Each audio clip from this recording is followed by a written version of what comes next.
Hi everyone.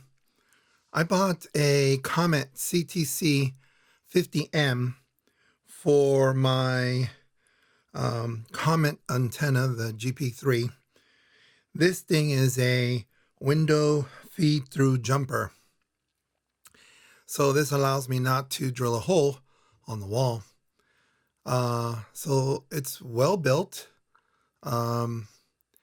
It's a heavy plastic, I believe. And it's, the joints have this like melted plastic over it so that the water won't go in. Nicely well constructed. I even opened one of them up inside and saw that melted plastic was in there too. I think just to make sure it's water resistant. So you can see that there are two SO239 sockets, and that's I think expected. And it says on the side on both of them, Comet CTC-50M for MP. If you know what MP stands for, please put it in the comment section. You can see it has two holes, so you can put it on the side of the wall, and I'll show you how I put mine. This metal is not brittle, but it's not you can destroy it. It's not indestructible. As you can see, it does show the bent area.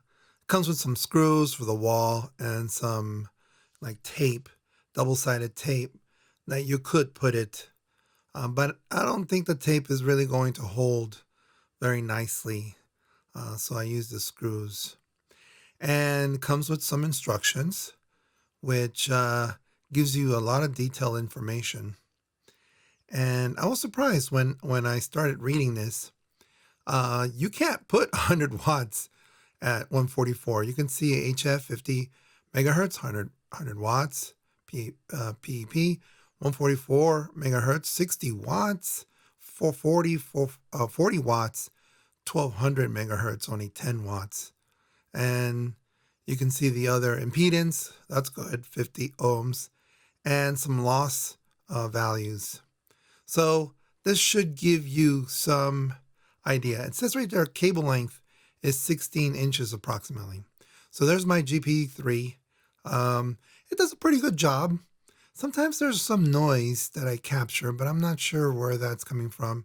Power lines are kind of like easily, I don't know, in the backyard. And as you can see, I had to coil this. If anybody knows if that's not a good thing, please tell me. But of course, this coiled part on the antenna will help me do that, what's that, common mode current, get rid of that, make it balanced. As you can see, to put this antenna up, I bought a flagpole, put a metal tube, and then tied the antenna on that. The flagpole doesn't cost that much. I think it was less than $20. And the metal pole, which I think is iron. You can see, well, you can't really see it here, but the screws that went on the, I guess the side of the facing, they are tending to look a little rusty. So I probably didn't buy the best. By the way, the arm, the flagpole arm, made out of metal. So that was I think a good thing. I wrapped this up, and again, if you know if you're not supposed to, please tell me. You can see, look, I put the thing on the side like that. I didn't put it vertically, I put it horizontal so the water will flow over it. And then as you can see, there's some screws on the top. It's going to be very interesting to see if that's going to rust. But I taped the cable to the socket, and this tape is really nice. It's that silicone tape.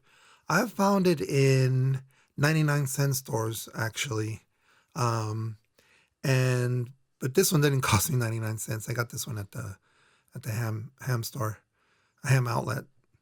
So I wrapped it up really nicely, so make sure that the water doesn't get in there.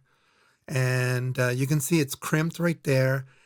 I didn't know this at the time, but there has to be two crimps or two bends, because one is for the screen and the other one's for the window. And I didn't think, oh, there's another bend that I had to do. And I was thinking, oh, that's going to make an effect. And as you can see over here, this is inside. Uh, you know, it conforms to the side very nicely, or to the groove, I should say. So it's not bad. Pretty neat. And unfortunately, I had to put some tape for the wire. This wire is pretty thick, and if I don't put the tape on there, I'm pretty sure that's going to just yank out of the wall. So I had to figure something out there. There's my FT3D and my VX6. Big antenna for a small radio, I know.